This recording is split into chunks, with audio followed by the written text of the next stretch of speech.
Come in with the heads. Come in with the heads. Come in with the milk. Or did you guys start already? No, you're the guy who says the first line. No. The movie you're making me watch today is Sleepy Hollow, 1999, directed by Tim Burton. I'm not even joking. Jake, whose movie was this choice? You've never seen it. I haven't seen it since it came out. I don't remember it really at all, but it was Schwartz's pick. So Schwartz, give it to me. 2 words or less. I'm gonna go 2 words. I'm gonna go whimsical and macabre. Macabre. Macabre. That was my word for the last movie. Yeah, but it fits this one better. Fuck you. Better. I don't know. You're an asshole. Yeah, my word's gray. Hey, It's gray, dude. Movie's gray as fuck. it is gray.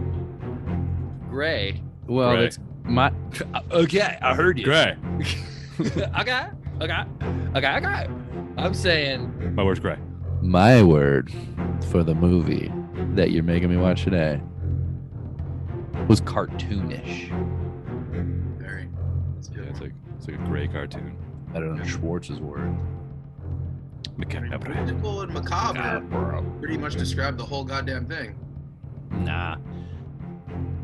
Why?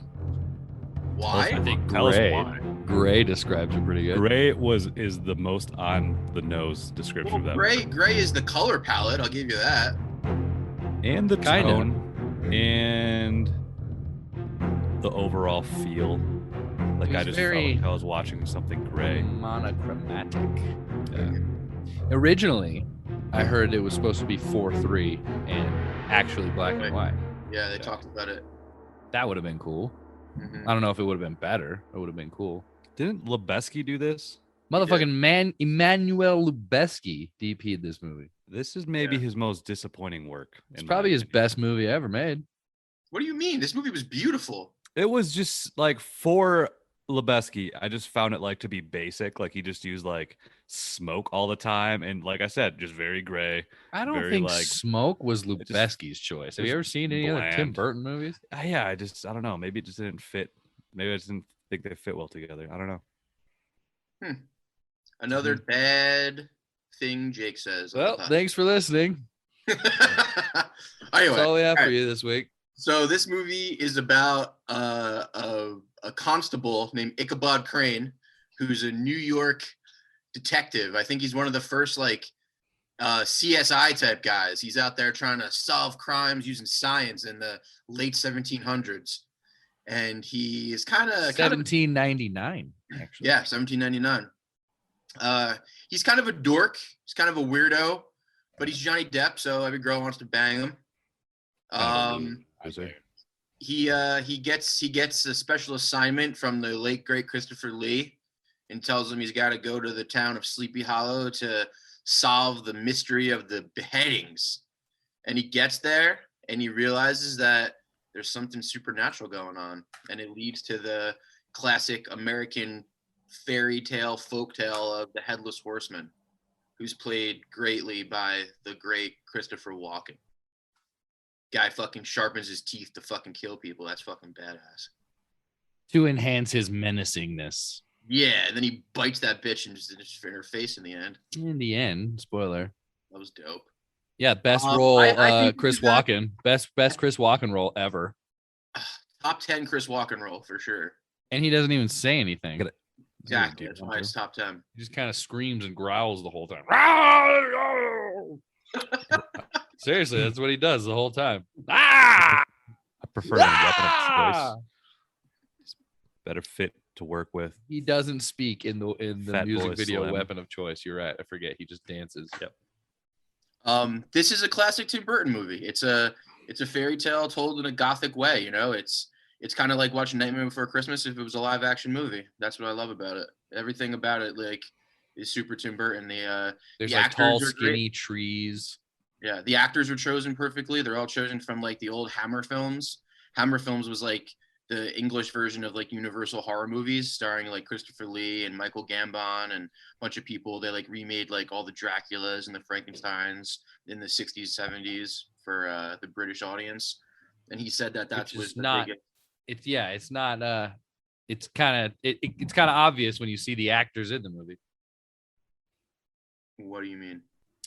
i.e., Christopher Lee, who played Dracula, and Yeah, then well, that's what I'm they saying. have him in the movie with wings on, essentially in the first scene. He had wings on. I didn't notice the wings. He has there's like a an eagle behind him on the wall, and every shot of him has these big dark wings behind I him. didn't notice that. I remember. I think. I can't believe Jake doesn't like the cinematography, because I think the cinematography is what really sets this movie apart from other Tim Burton movies. I didn't say I didn't like the cinematography. You- I just don't think it was Lubeski's best work. It was not Lubeski. It wasn't the Lubeski. It was The best. Lubeski.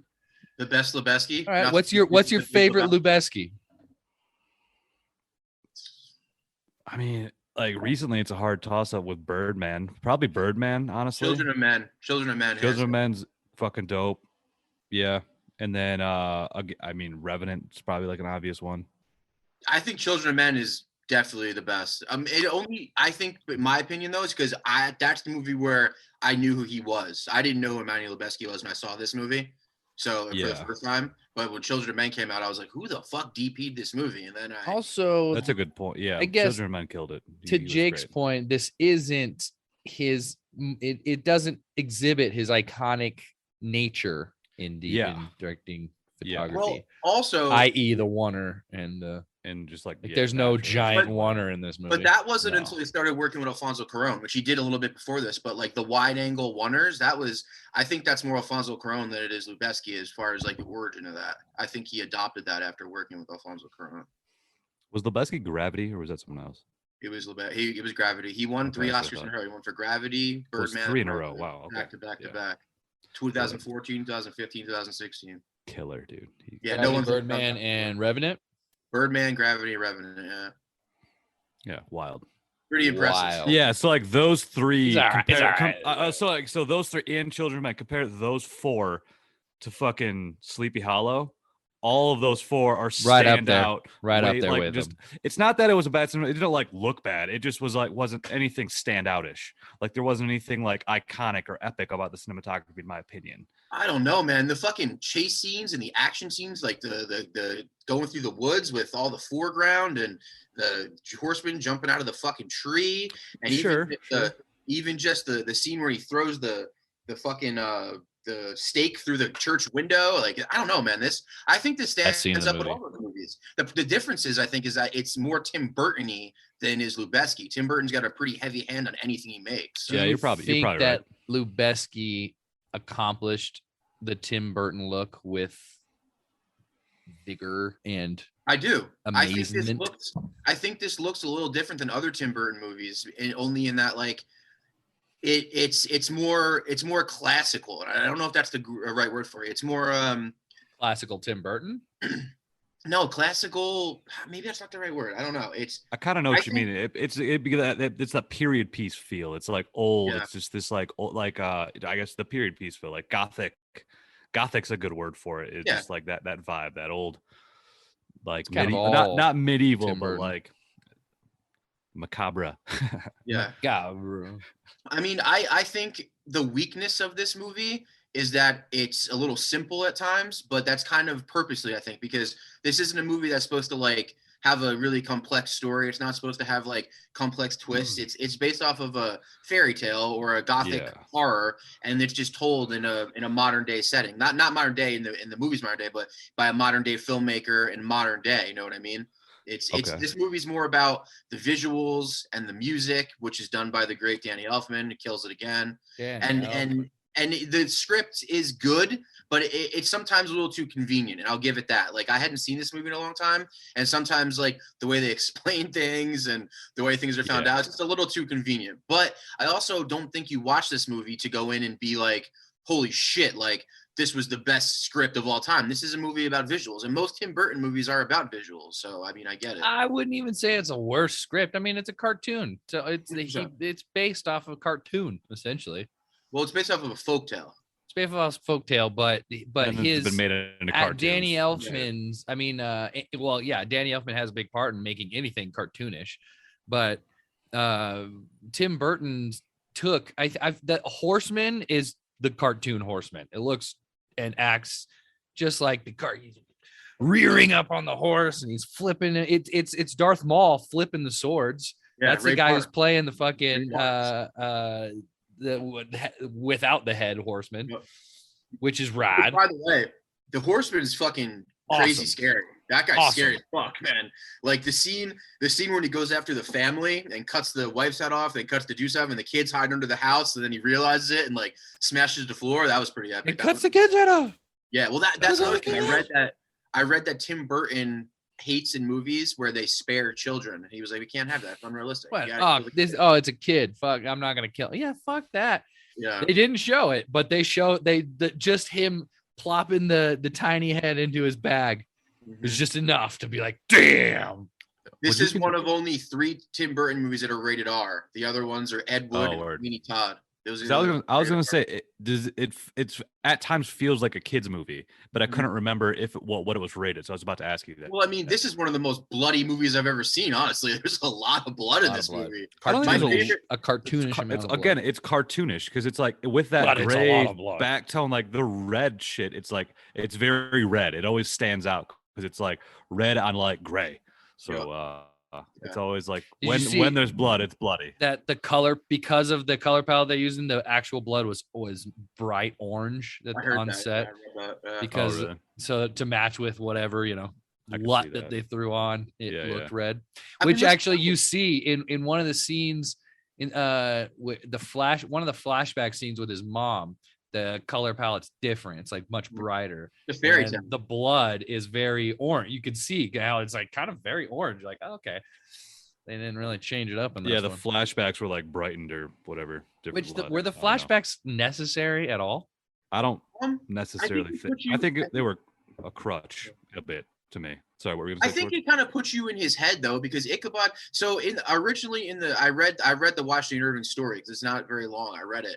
And originally, Ichabod is kind of like a gross-looking guy. It's described as like a really lanky, gross kind of no one really likes him.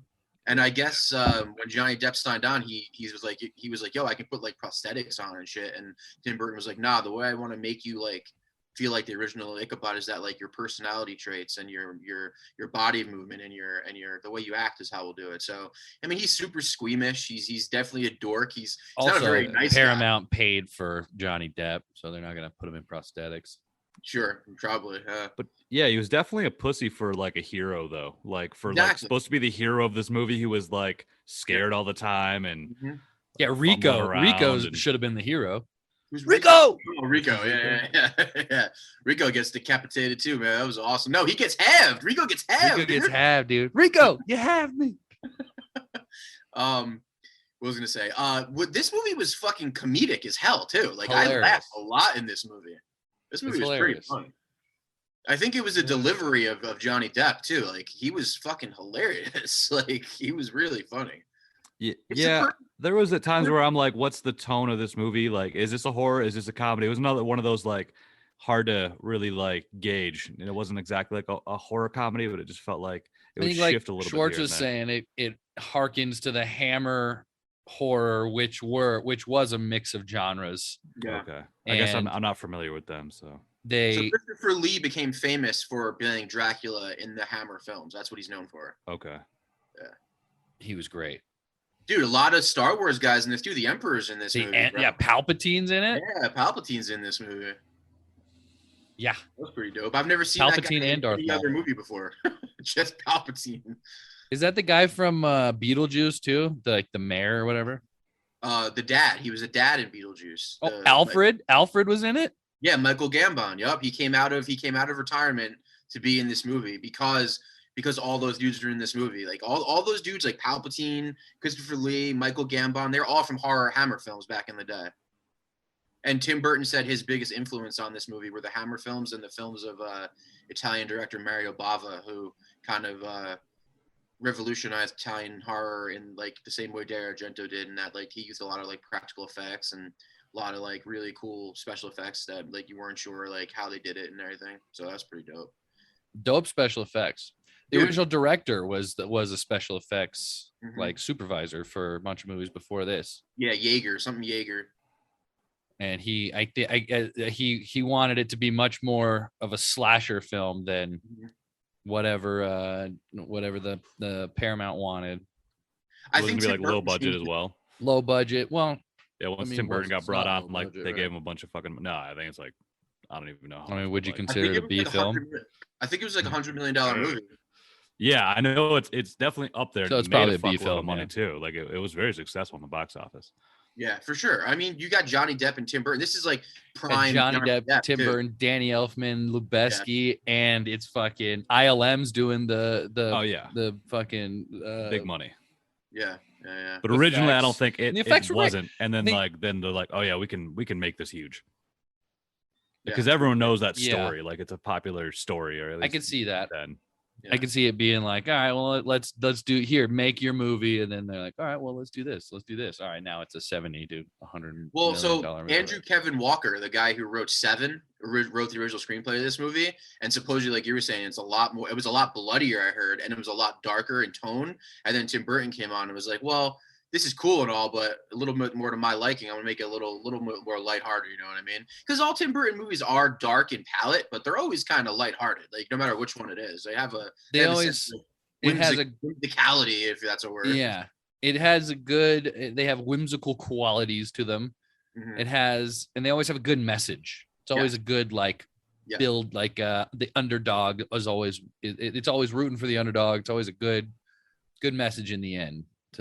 Good morals in his movies, regardless of their look of craziness. And for 1999, when like special effects were like starting to really get great, this movie had pretty amazing ones. Like The Witch had awesome look.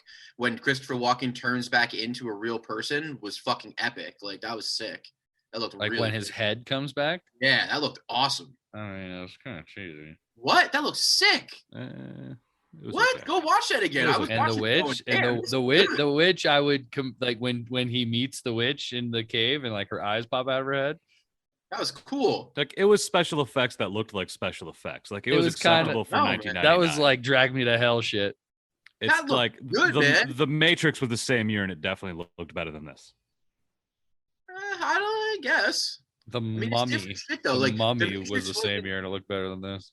American Beauty. No, wait, that's not special.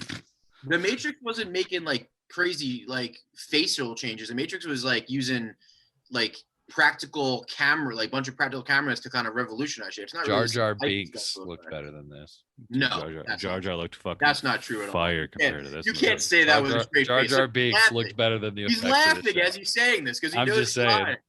Jar Jar Binks looked better than the witch. Yeah, you're crack cocaine. It was cheesy, but I don't think it was meant to be like super not cheesy. I think there was an amount of cheese that was necessary for this. This was the Tim Burton movies. Yeah, this is a Tim Burton movie. This was a standout Tim Burton movie.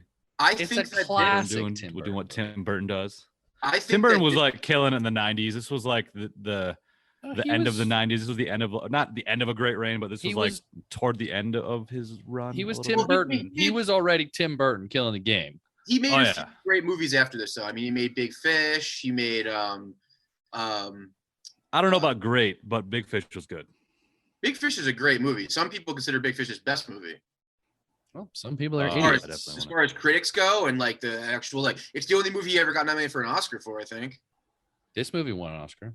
This movie won, but it wasn't Tim Burton. It was, I think it was what was it, costume design and set building or whatever. I think it won that. Design. Yeah, which was amazing. Like and most of this movie was built practical. Like they built that town, and a lot of the woods scenes were shot inside sound stages, which is fucking awesome. Insane. Looked really fucking cool. Like you could kind of tell it's inside, but the cinematography. I think this is one of Tim Burton's best looking movies. Like as far as like aesthetically, like this is a pretty amazing looking film, and I think that has to do is Manuel Lubezki, especially since it's not animated. Christmas. It looks like Nightmare Before Christmas if it was a live action movie, and that's pretty impressive. That is, I think it has everything you expect from a Tim Burton animated movie in. But I mean, Edward Scissorhands equally is. Yeah, I was gonna say that set on Edward Scissorhands, like that's that's like what I think of when I want to like think of Tim Burton. If like Darth Maul was in Edward Scissorhands, Scissorhands, cool movie. I think Beetlejuice is my favorite Tim Burton movie. Beetlejuice is great too. Yeah, but again, I think his insane. Yeah, his like first like 5 movies are like his best movies. Honestly, like I mean, other than maybe Pee-wee's Big Adventures is pretty good. That was his first like feature length. But after that, it was Beetlejuice, Batman, Edward Scissorhands, Batman Returns. Like that's a fucking run right there. Batman Returns, and that's just 88 to 92. That's every year. That was the one a year. Yeah. Batman Returns is probably the most Tim Burton movie ever made. Batman Returns is fucking crazy looking, and it's so backwards. Like it's like the only reason why he got to make Batman Returns like that is because of how successful the first one was. Like, say Batman was so good.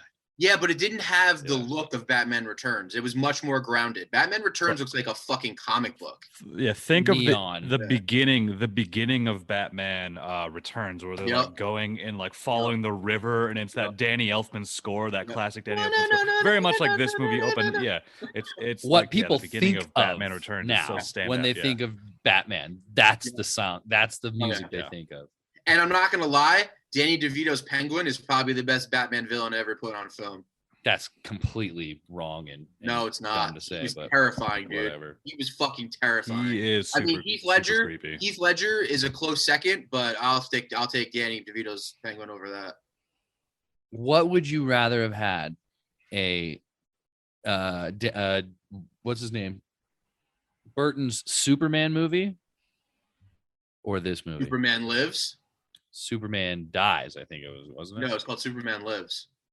Okay. Oh, was it Tim Burton, Nick Cage, right? Yeah, Tim Burton, Nick Cage, Kevin Smith script based off of a comic, Superman Dies, I believe. I don't know. So that's not what it's called. You're saying that over this Sleepy Hollow? So he was doing that movie, and that movie for some reason failed. Right. And then he came onto this movie. He still got paid for that movie too, which I think is a fun fact. Well, I feel like I'd want to see the Nick Cage's Superman. I would like to see Nick Cage's Superman. Tim Burton directed Nick Cage's Superman with Kevin Smith's script. You guys should watch especially I think I have seen it. I think I've seen that came out quite a while ago, right? What doc? It came out probably 10 years ago or something. There's a doc on that movie, on the making of that movie, the failure of making of that movie. It came out like 3 or 4 years ago, and it was awesome. Like it shows you all the storyboards. It shows you all the storyboards Tim Burton drew, and like there were giant like green spiders, and like I'm pretty sure the main villain was a giant head on like a little cart that was gonna like eat the world and shit. And I think Warner Brothers was just like, we can't fucking make this movie, man. Like this is gonna be so crazy. And Nicolas Cage had like hair down to here, like, fucked up down here and shit. Yeah, he looked like Tim Burton. Dude, the suit was like green and the S was like neon and it glowed. It was fucking sick, dude. It was super sick. I'm kind of upset that didn't happen. I mean, that would have been the first superhero movie of the new millennium, which would have been kind of cool. And that was like prime Cage too. Yeah, prime Nicolas Cage, late 90s. It was right after Con Air, dude. It was right after Con Air, bro. He still had the Con Air hair as Superman. Hair. Yep. Oh my god, that sounds amazing. And like you said, it was a Kevin Smith script that Tim Burton. If you guys should watch this, it would have been so good. The doc is amazing because Kevin Smith is like, yeah, I wrote this fucking script and I heard Tim Burton was gonna make it, and I fucking jizzed my pants. I'm pretty sure that's what he says. He's like, it's fucking Tim Burton, man. It was pretty cool.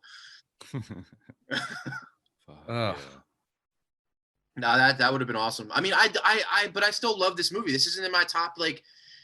I mean, if I'm ranking Tim Burton movies, I'm going Batman Returns, Beetlejuice, this movie, and probably Mars Attacks is my favorite ones. Like, I love those movies.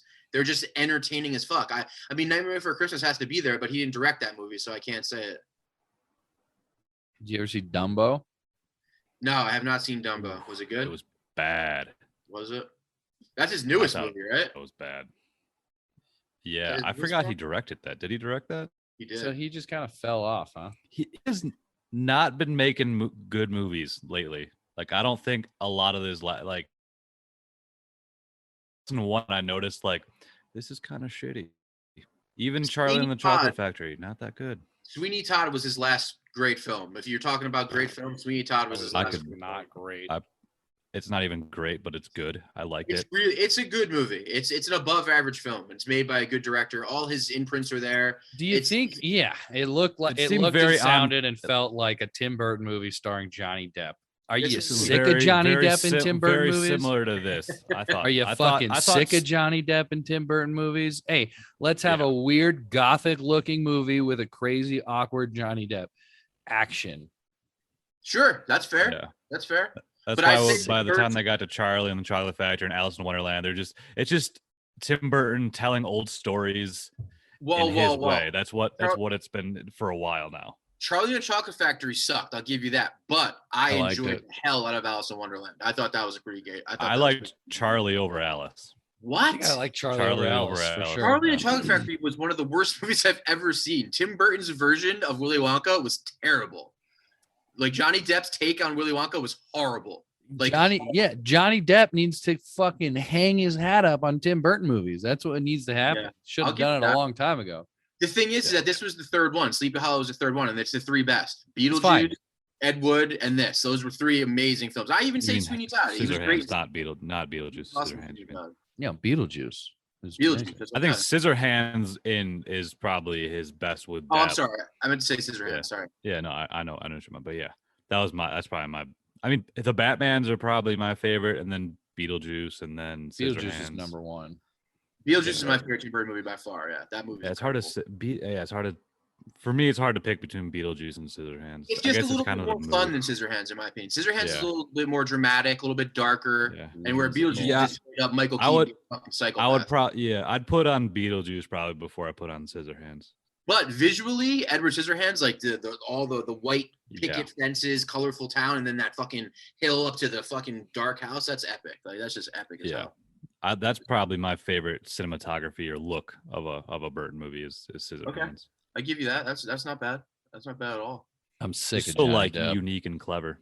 You're sick of Johnny Depp in Tim Burton movies, or sick of Johnny Depp just in general?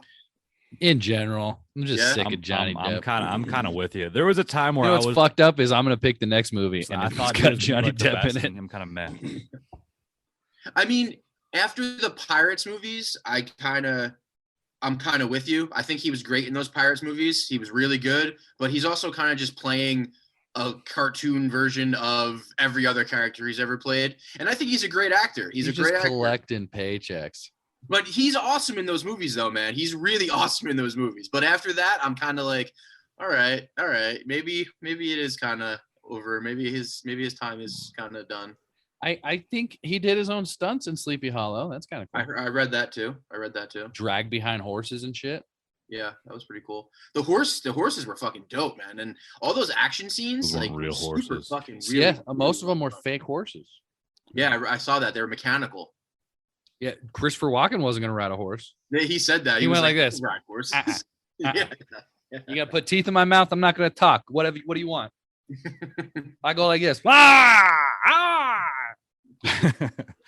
That's all the script says. Walk it. I thought the effects were cool. I thought the stunts were cool. I thought the chase scenes were cool. Yeah. ILM killed it again. Always. They're okay. ILM is the backbone of the motion picture industry, and no one can say otherwise. Yeah. No one even. Yeah. All right. So we agree. It looks good. Let's talk about this fucking story, because the ending to me was like all forced. I didn't really like. It was kind of like weirdly hard to follow because I didn't really understand the motive of this person at the end. And it was just this kind of like random. Yeah. It's like this witch lady. Like, what the fuck happened in this movie? I mean, there was a lot of people that practiced magic. So I guess there was like a lot of witches or whatever. But she was just a girl out in the woods that was banished. And she saw him get killed. She swore to the devil that she promised her soul to the devil if he would have him raise again. And in doing so, she took his skull and she controlled him until he got his skull back and went to hell. Yeah. The fuck don't you understand? Like I guess the parts that are hard to understand is like, it had to do with like the Van Garretts and these other families and how they all intertwined. And it was all about like real estate, honestly. Yeah, it was like, really this guy took my real estate and banished us, and then we had to live in the woods. My mom died, and her and her sister were out there living, and then like Anthony said, they came across him, which my favorite scene in the movie is that scene when they kill the horseman. I thought that was an awesome scene. And like the whole, like the two little girls looking all innocent and she snaps the twig. I thought that was dope. That was probably one of my top 3 scenes in the movie. But it's not hard to, it's simple, Jake. Yeah, it's not very complicated. I think it's super simple, but they tried to make it complicated. I think I think that's correct, because there was like a lot of characters where I'm like, who the fuck is this guy? What the fuck is the point of this guy? And it was just all these just old dudes wearing wigs, and I'm like, what the point in most of those guys is throwing old school talent in a movie for an homage purposes. I feel like that was a lot. They throwing these actors in there, making I don't know if they made roles for the actors or if they were just like, I feel like it's probably the other way around, where they're just like let's get these guys in. But there was a lot of homageness. There was a lot of maybe unnecessary kind of. Yeah, because there were so many scenes where I was just like, it's not about the horsemen at all. Yeah, we have zero backstory on the horsemen. Yeah, I lost focus a lot because I was just kind of like, oh, there's more old dude characters talking. I don't know. I just was just out of it. Every once in a while, I kept finding myself just like losing focus. I will say, after the scene where the guy gets halved, after that, the movie definitely changes a little bit. And because I think the script doesn't really hold up to the first half. I think the first 45 minutes to an hour is pretty great. And then the last 45 minutes, it definitely loses some momentum as far as entertainment. Because there's like 25 minutes after that scene where it's just like talking about the fucking land and all this shit and all that kind of stuff. Like I get what you're saying. I just didn't give a shit about any of that land stuff or like whatever. Like I agree. I agree. But okay. Don't but watch that's this not what movie it was about. You don't watch this movie for that. You watch this movie. This movie's not about real estate, Jake. No, but I know, but it was, which made it like weird and like kind of boring. It's about accepting the future. It's about science. It's about paying your dues. Yeah. It's about the new millennium. It's no mistake that it came out in 1999 and it was about 1799. That's true. And it was about accepting new ways. It's about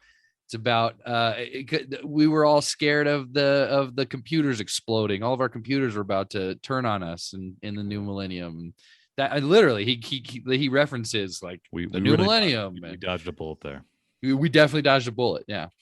It's crazy the balance that robots have, but we'll talk about that later.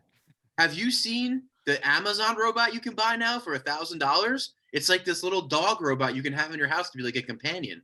Have you seen that yet? I'm looking it up right now. Dude, it's terrifying, bro. It's like the first AI that you're gonna have in your house. God. Pretty crazy. Well, besides for Alexa and Siri, I guess. And your phone. That's what I mean. Alexa, Siri. They're not. AI is a strong word for what these. Oh no, this new thing though, it's straight up fucking like a robot dog, bro. What's it called? I don't know. I saw a thing for it the other day. I gotta look it up. Oh, I see it. You see it? The fuck is this, dude? Right, dude. It's kind of scary, dude. Introducing Amazon Astro, household robot for home monitoring with Alexa. Well, you've seen the drones that they have for home surveillance. No, it's a little thing. It sits in a dock, and every now and then it pops up. It flies a perimeter of your house and then comes back and lands.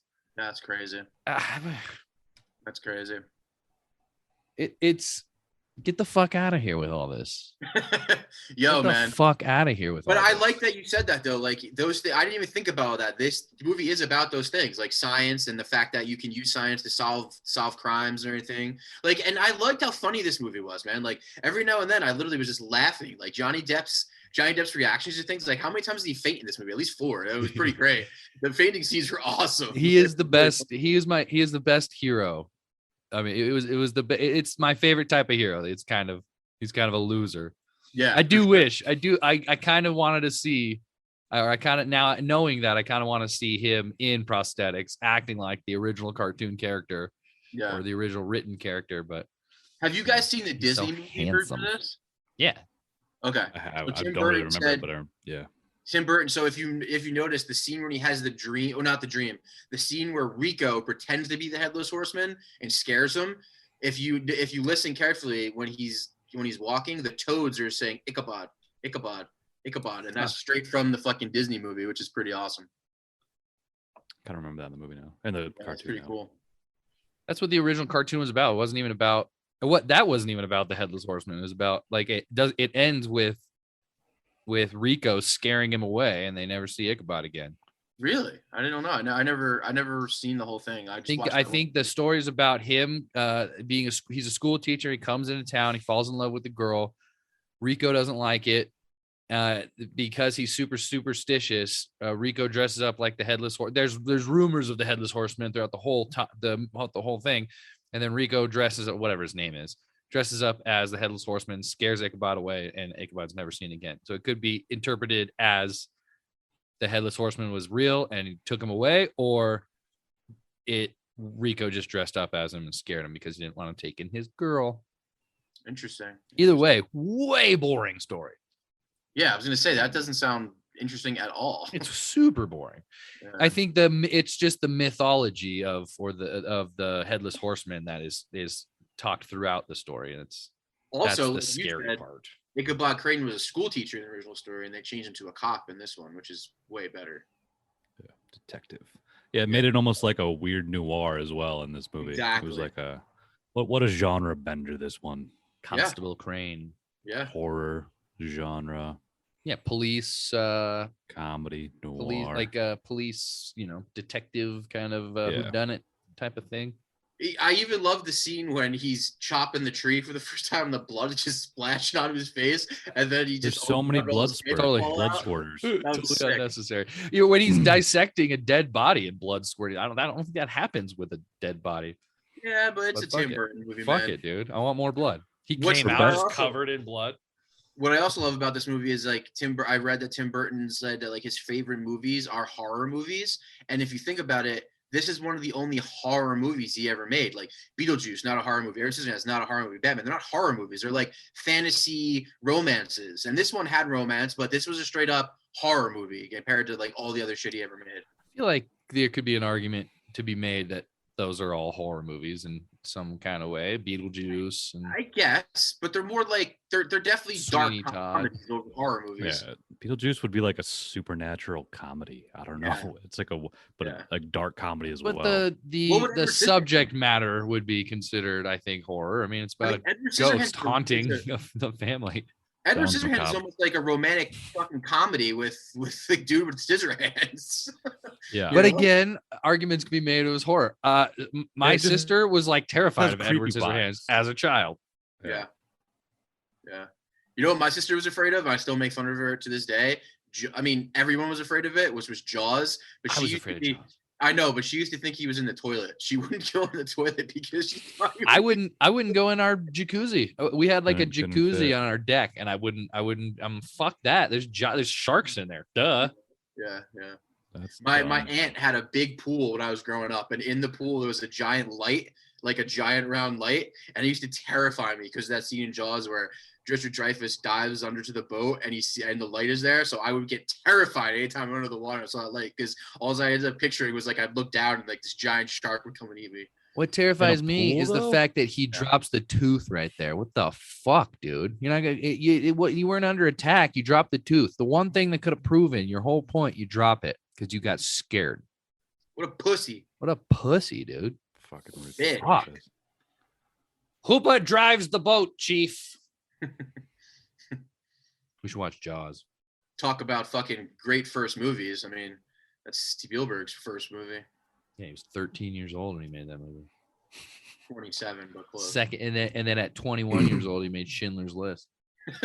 He made it. He went back in time and made it before. I have a question for you guys regarding Sleepy Hollow. Okay. It seems like you guys like it more than me is the vibe I'm picking up on. Oh yeah, I picked up on that right away. Does nostalgia play in here? Because this movie came out when we were like fucking like 12 years old. And like 12-year-old boys think like everything's cool. So like is that part of it for you guys? Because like I just don't remember it. I don't know why. Maybe it just didn't stick with me or well enough. I remember going to see this movie in the theater with my dad. and having seen Batman Returns, Beetlejuice, Edward Scissorhands, and probably most recently Nightmare Before Christmas.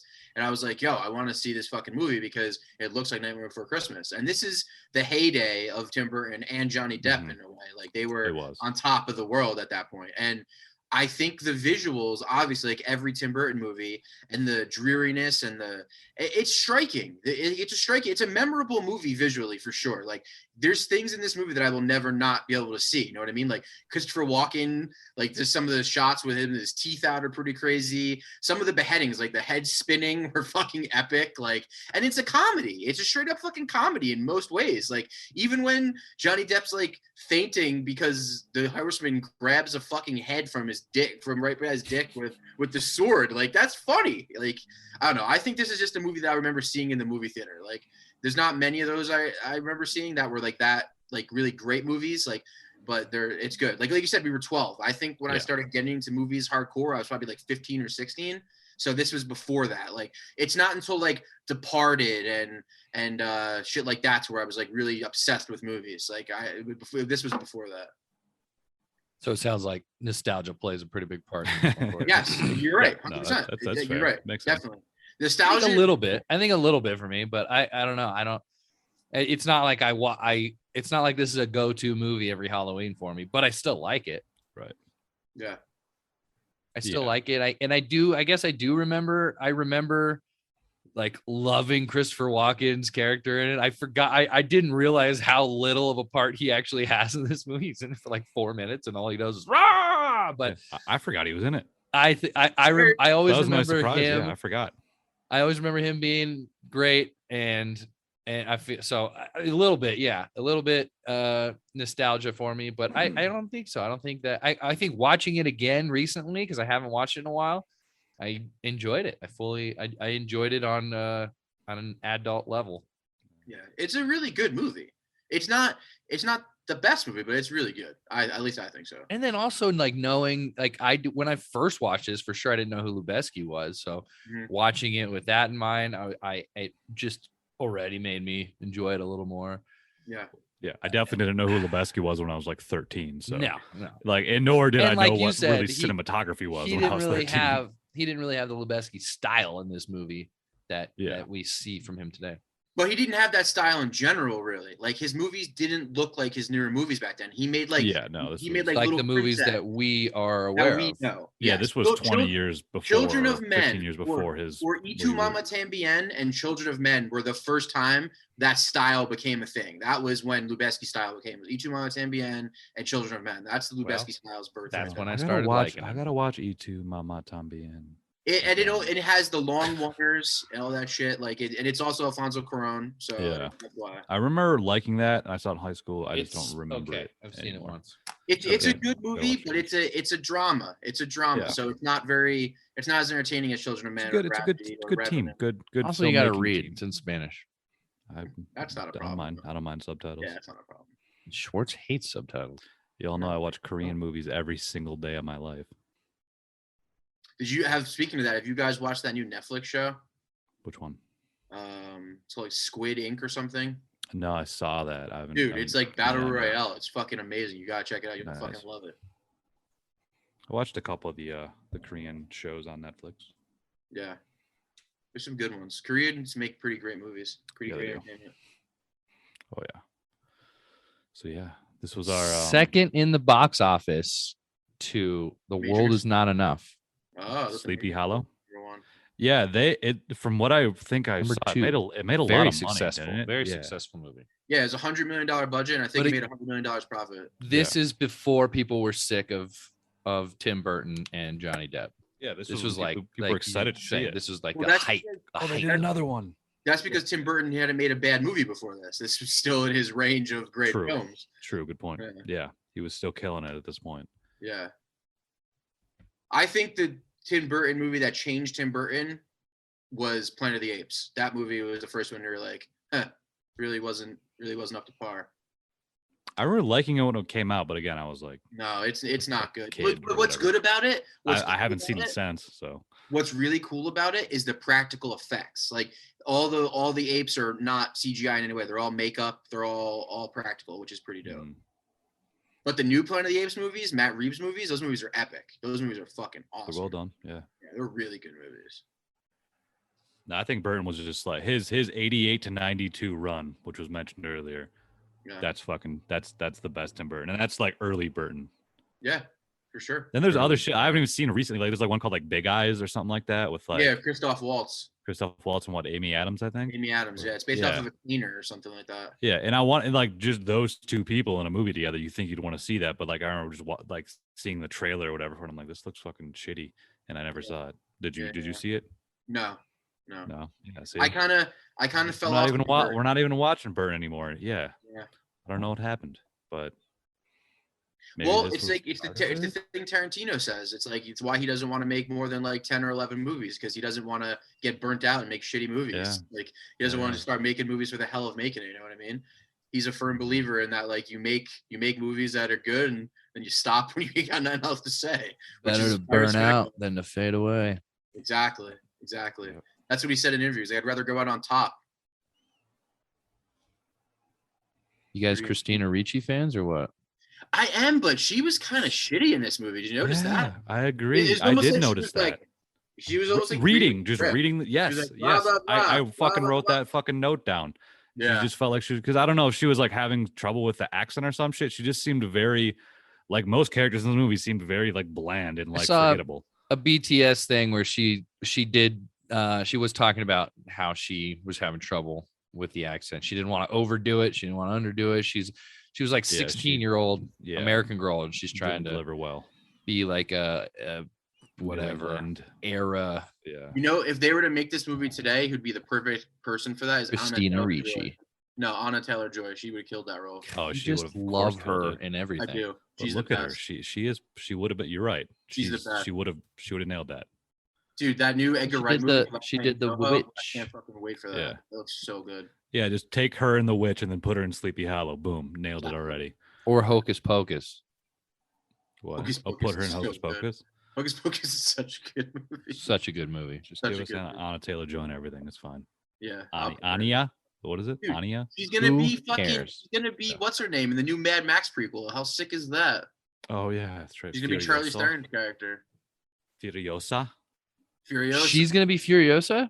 Young Furiosa. Yeah, it's a prequel. Dig it. Hell yeah. Dig it. She's probably gonna die tragically in a plane crash or something. It's gonna ruin everybody's everything. In the Furiosa movie, she survived. No, just like in real life.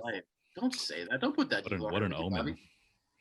You know, everyone's like, "Oh, she's so great. She's like best actress. She's only like 14 years old, and then she dies." She's 25. She has 2 more years. Oh, she's part of that club. That's what you're saying. Just saying, she might be. Club? She might be. Let's see if let's see if she makes it to 27, and then we'll see if she makes it past Jesus's age. These are the 2 things I need to happen for that. First, the new David Eggers movie or Robert Eggers movie is coming out, the Viking movie, which she's already made. She doesn't need to be alive for that. And then they're doing Nosferatu. So as long as she does Nosferatu, before that, I'm down. See if she makes it that long. You want her to die, Schwartz? Is that what I don't saying? want her to die. That's and then she can. Why are you putting that out there? I'm saying if Anthony's spell and his curse is right, I need her to make those movies first. His curses have been on point lately. It's been weird. Really? It's been weird. Yeah, I've cursed a few people. Yeah. Like what? Tell me. I want to know. People are falling apart over here. Falling off the mace. I did draw this spell earlier, but I'll talk about that later. Yeah. People are falling into water and off of mesas. Yeah. Falling off rocks, falling off bridges. I've just been practicing my spells, and the fact that they're happening is blowing my mind. You're gonna fall off that rock, and then all of a sudden someone falls. Is that what's going on? No, it's more like I burn some incense and then put their hair in the fire. And then say some spells. You're going hardcore. I didn't think it was gonna work.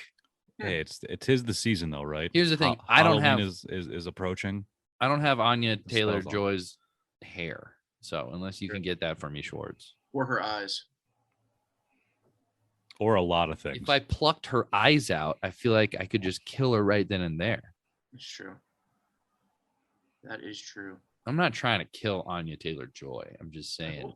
Seems like it's about to happen. She's a national treasure, my dude. She's been in like 2 movies. She's been in a lot of movies. It's been like 3 movies. Queen's Gambit. Like 13,000 movies. It's been 3 movies, and they've all been great. Yeah, Queen's Gambit was pretty amazing.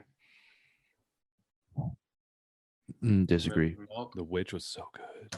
I mean, The Witch is my favorite horror movie maybe ever. So. Produced by Francis Ford Coppola. Yes, it was. This movie was produced by Coppola. Oh yeah, saw that. Which do you think that he wanted to help him out because his nephew sucked at being Superman? Well, we need to watch the doc. Superman Lives didn't stop going because of Nicolas Cage. You don't know that. Going. Yes, I do. I've watched the doc. It stopped going because John Peters or whatever Peters, who Bradley Cooper is playing in the new PTA movie, by the way. If you guys didn't see the trailer for that, it looks pretty great. Very Almost Famous vibes. The guy that Bradley Cooper plays in PTA's movie is a real dude, and he was married to Barbara Streisand, and he's a producer. And he produced every Superman movie. And him and Tim Burton did not get along. And that's why that movie. That's what P.T. Anderson's movie's about? I thought it was about a kid. Wait.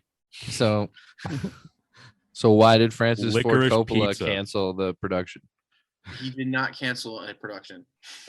Is Francis Ford Coppola producing Licorice Pizza? No, he produced Sleepy Hollow. Copy.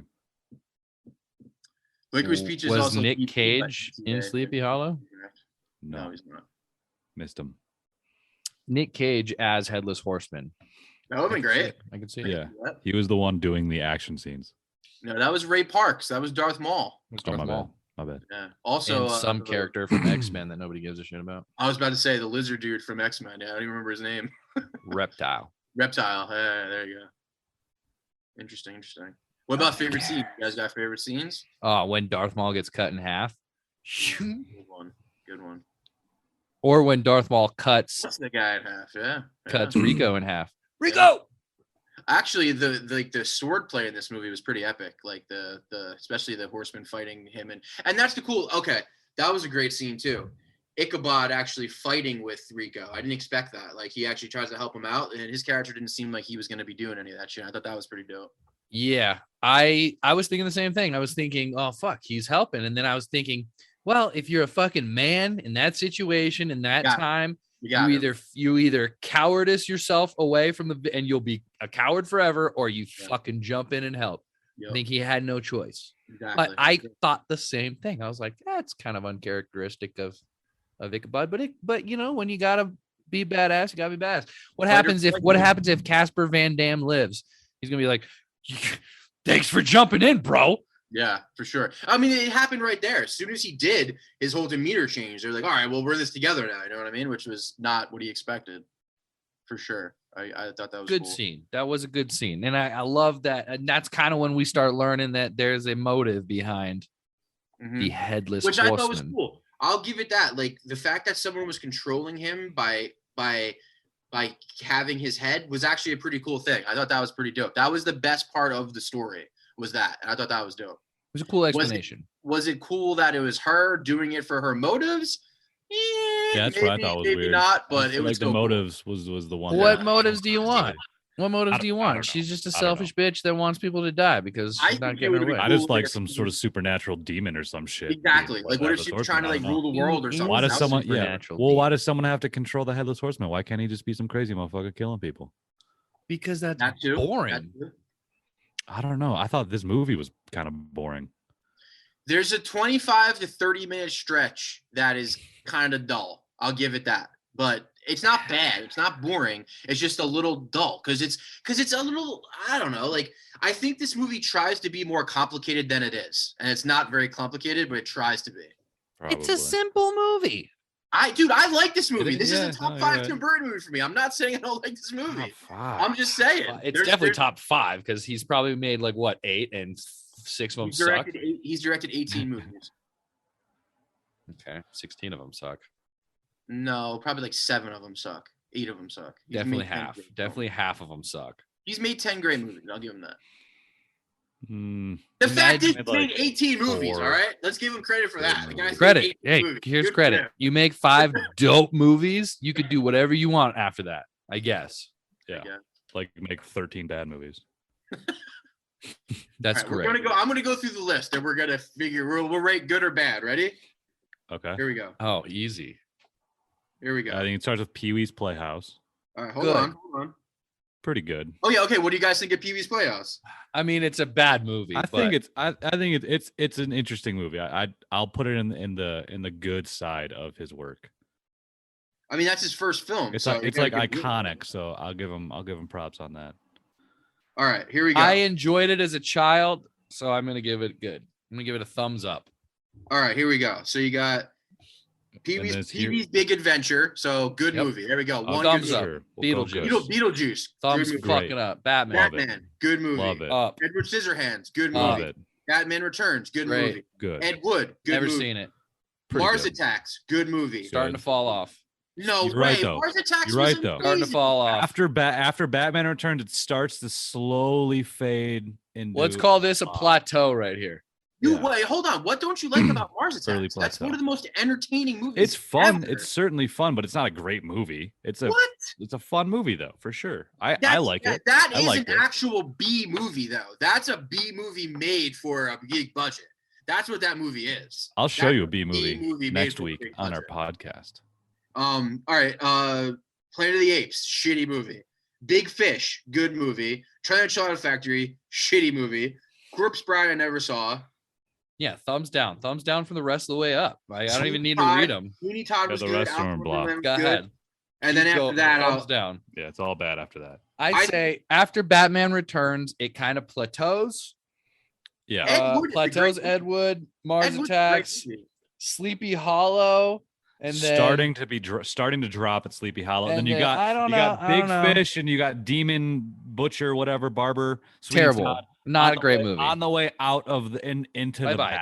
On the way out into the bat. Yeah. Right, basically, I'm saying Sleepy Hollow and Big Fish are his last great movie. I've never seen Ed Wood, but let's say that's his peak. Ed Wood is great. Ed Wood's a great movie. I think Mars Attacks is one of his best films. So. I think Ed Wood got like Oscar nominations and shit. I think right. That's what I'm saying. Everyone says it's great. Yeah. And Martin Landau won an Oscar. He won an Oscar. I thought that maybe got nominated for like screenplay or picture or something like that. One of the I don't remember. Well, he didn't. Tim Burton doesn't write movies, so he didn't get nominated. Okay, that's right. He just recreates other people's ideas and makes them spooky with Danny Elfman. Most directors don't write their shit. Yeah. No, but like I'm just saying a lot of which Burton I don't agree with is just like already popular stories and then just Burton's take, like going back to like Batman, like that is not anything to do with Tim Burton. Then you got this Sleepy Hollow, but Batman Charlie and Chocolate Factory. You got Alice in Wonderland. It's like all these things that already existed that were already popular that he just does his thing with. So it like. Yeah, it helps because it's already a name, which is why it kind of would have been cool to see a Superman. I would love to see same thing. It would have been cool to see. Of course. Again, Tim Burton is not known for his writing. He's not known for anything but visuals. Style. Visuals. His style is unique. It's eclectic. It's his own. When you see something Tim Burton, you're like, "That's Tim Burton." Who wrote Corpse Bride and all those super Tim Burton-y movies? Tim Burton came up with the story for Corpse Bride. He came up with the story for Nightmare Before Christmas. He came up with the characters. He drew them all. They're all based off of his drawings, but he doesn't actually write screenplays. Most like Scorsese doesn't write screenplays. Tim Burton doesn't write screenplays. Fincher doesn't write screenplays. But at least he had the idea for it. Spielberg doesn't write screenplays. Like he had the genesis. You know what I mean? Someone wrote it, and then he made it to fruition. Burton didn't even direct Nightmare Before Christmas. He didn't. He did not. You're right. I kind of forgot about that. He did not direct that. But produced it, story by. Yeah, I mean, if we're talking, literally called Tim Burton's Nightmare Before Christmas. Yeah. Because it's his idea, it's his everything. But Danny Elfman is the fucking guy behind Nightmare Before Christmas. Danny Elfman is Nightmare Before Christmas. Danny Elfman's my hero. Yeah, he's the man. Have you watched? He made Nightmare Before Christmas because of that fucking great peak he had of like that 80s into the 90s of like, you know, from Beetlejuice to the Batmans, like because he had that era, he had that run of fucking great movies. He was able to kind of do whatever he wanted with Nightmare Before Christmas. Nightmare Before Christmas is one of the best movies ever made. I'm gonna put it out. That's an amazing film. Yes, especially for what it was back then. All the animation, the stop motion, and all that shit. That was pretty amazing. I agree. Yeah. And it's a musical. It's great music, and that's why that movie is Danny Elfman's opus. Danny Elfman's that movie, Jack, isn't he? Isn't he the voice of Jack? He is. You're right. Or is it Henry Selick? He sings Jack. No, Henry Selick directed it. Danny Elfman is Jack the whole way through. That's it. Okay. Cool. I don't think he either sings it or I don't know if he voice. I feel like he does one or the other. I think he sings it or just voices it. I don't know. I'm pretty sure it's both. Let me look it up. How about you? Let me just look it up. Look it up. Look it up, dude. Look it up, dude. But yeah, he definitely. I mean, he had to sing the songs. They're his songs. Yeah. Oh, okay. Hold on. Here we go. Yeah, as Jack Skellington's singing voice, Chris Sarandon as Jack Skellington voice. Chris Sarandon. Okay, You're yeah. talking. Sarandon, yeah. Susan's brother. Yeah. Catherine O'Hara plays Sally. Oh, she's great. Yeah. Love Catherine O'Hara. And they do that live every year. Yeah. Before I left for here, I went to see. I don't know if I told you guys this. I went to see John Williams in concert. It was pretty amazing at the Hollywood Bowl. He played all his shit. It was pretty awesome. I've seen that. When that he did with Duel of Star the Wars. Yeah. He did Duel of Fates. I was like this. And Anthony Daniels was hosting it. Oh, that's sick. What? Yeah. What? He was all walking around like a Barbie doll. Yeah. Great movie. Great special effects. Great acting. Great story.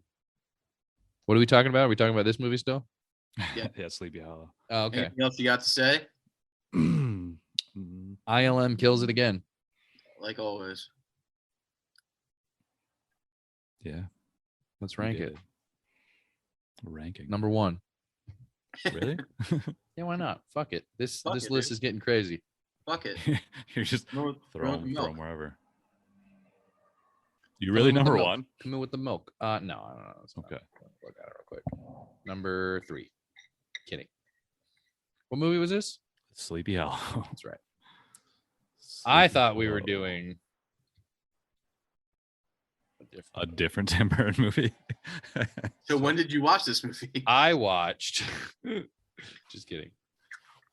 I'm going got number one? 33. What? 33. 33.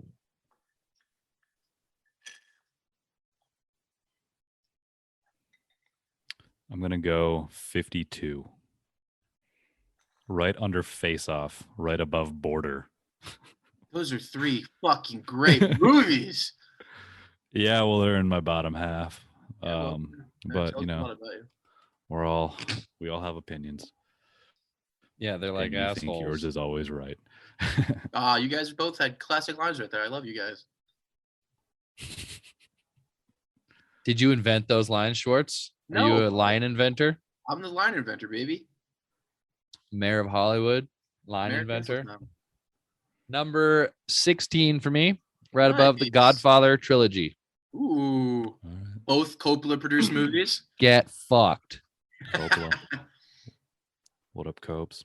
What up, Copes? Shout out to Coppola. Shout out to the big cat. Shout out to Copes. Shout out to Superman Copes. Shout out to Mrs. Copes. Shout out to the Coppola Vineyards. Ooh. And Reed. And shout out to Reed. That motherfucker Reed. Yeah, dude. Reed, you know Reed. Oh, I do know Reed. I cursed him. For the 3rd week in a row, you're like, who's forgetting? Reed? I keep forgetting we're mentioning Reed. Yeah, we love Reed. Well, Reed? if you know Reed. anybody else that listens to the podcast, shout them out.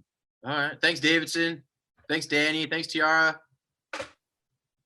That's it. Yeah, thanks, Danny and Tiara. And all of you listening worldwide. Apparently, there's people listening. Worldwide. Dude, that was crazy. Not many, crazy but seeing that. we got numbers. There's 60 total downloads in the continent of Asia. Yeah. What up, Korea? 2 years. South That's Korea. sick. North Korea is It's probably great. not listening. We haven't been doing this for I'm 2 sure years. North Korea is not listening. We've been doing this About a year and a half. over a year. Well over a year. March. Yeah. This is actually episode 68. Ooh, So what's there you go. next? So you want Zombievers to be 69 or Oh yeah. I think Okay. Zombievers Really is watching 69. Zombievers? We're doing that's what Zombievers. Jake Oh, wants. God. It has nothing to do 69. with Halloween, but whatever. How- You know it's how still Jake's horror. always like. You know how Jake's always like, we should have watched this movie. There's not much to talk about. This is the epitome of that. Yeah, we're gonna talk about what a B movie really is.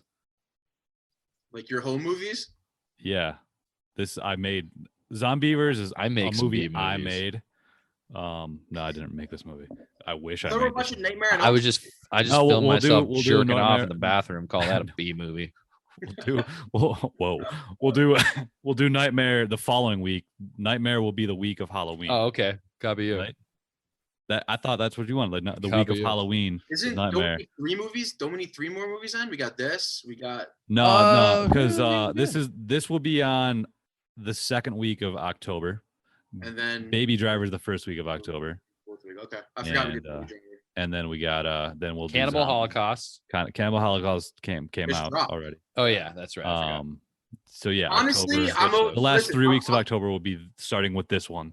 Obviously, I can't say we shouldn't do Zombievers, but if we're doing Halloween movies, we should do a better Halloween movie. I'm just saying. We're not necessarily doing Halloween. I agree.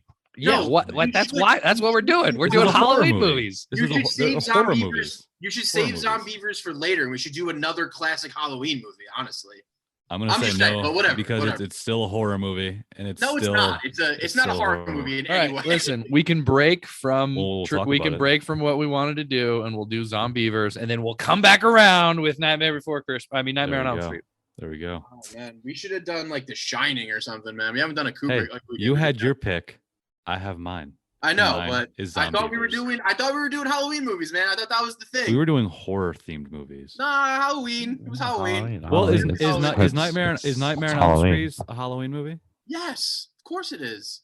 Why? So. That's crazy. Because if you're watching AMC, if you watch AMC, if you watch Sci-Fi, and when they play Halloween movies, they play fucking they play horror movies, which Zombievers is a horror movie. No, it's not. Zombievers is a comedy. Zombievers is I can't wait to actually talk about Zombievers. We'll have this debate. You guys already have such opinions. I know. We can't blow our load on. I'm not gonna lie. It sounds terrible. It sounds like it's gonna be the worst movie. We're gonna love it or hate it. Episode 69. The fact that Jake is picking Zombievers goes against everything he's ever said on this podcast. You're probably right. You're gonna find out. There's gonna be a lot of contradictions going around. I think he is spite choosing. No. I've mentioned this multiple times. I've wanting to do this I've said this. Are you making us watch this for a goof? No, maybe. Merman, are you fucking with me? No, it's gonna be great. It's gonna be great. Trust me. Yeah, just like in Christmas, we could watch Bad Santa, a Christmas movie. I'm down with watching. Die Hard. We should do it again. We'll do it. We'll pick it back up in December. You make me watch Die Hard. I don't really fucking know Die Hard very well, so.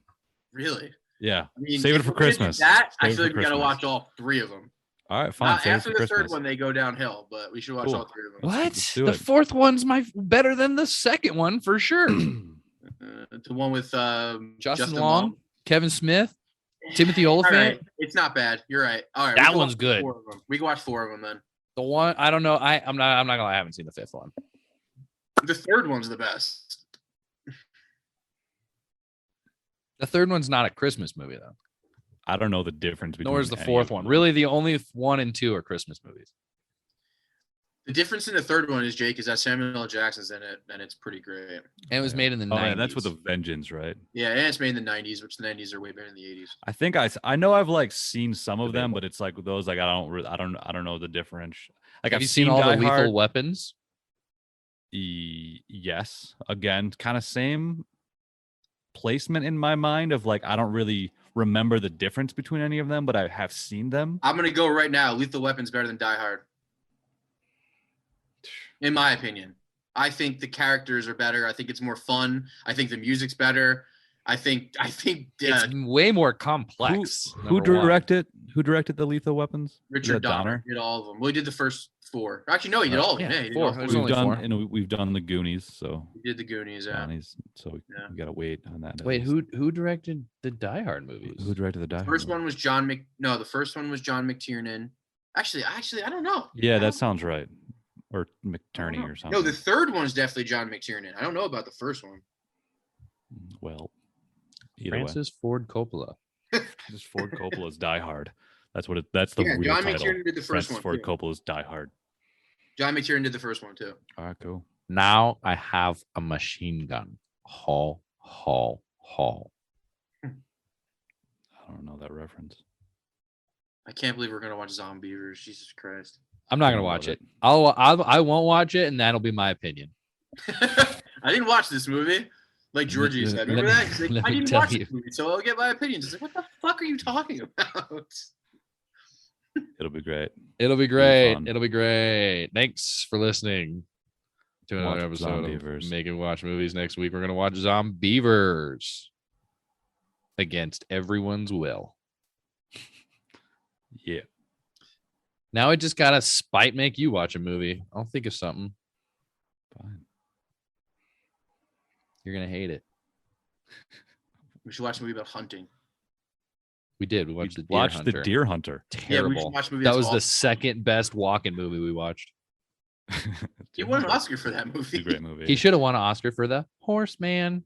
Best headless horseman portrayal. Oh yeah, we already watched fucking Cannibal Holocaust where they murder animals on screen. That was probably the worst thing. They actually like really did it. Yeah, they actually. Fuck. We should watch maybe Apocalypse Now. They do that and that too.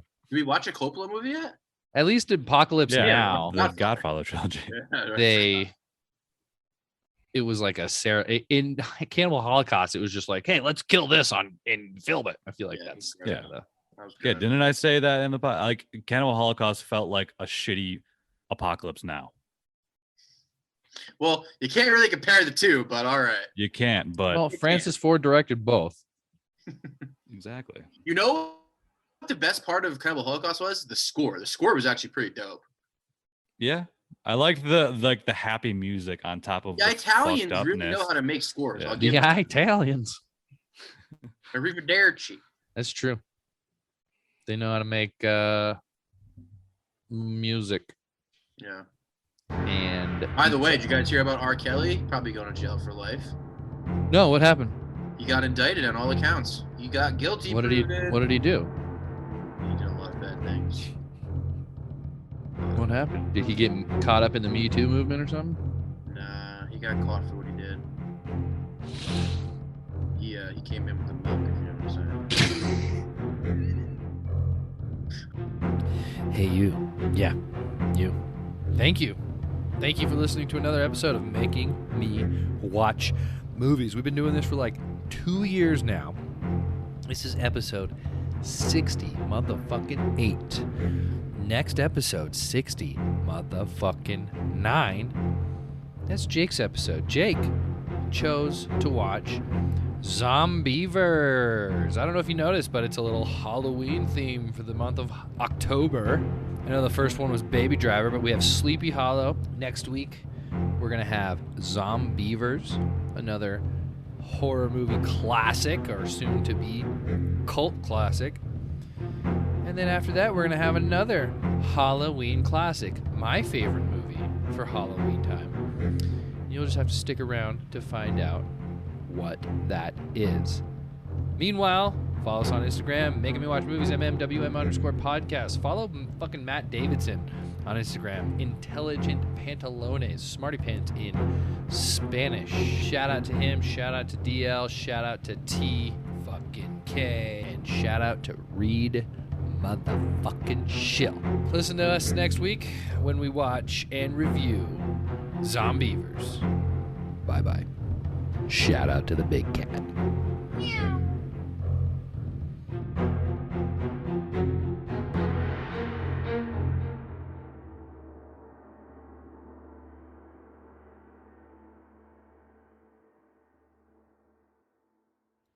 Okay, my pick for Halloween is one of the Nightmare on Elm Street movies. Are you a fan of Nightmare on Elm Street? Better than fucking Zombievers, tell you that much. But we'll see. We'll see you next week. Bye-bye.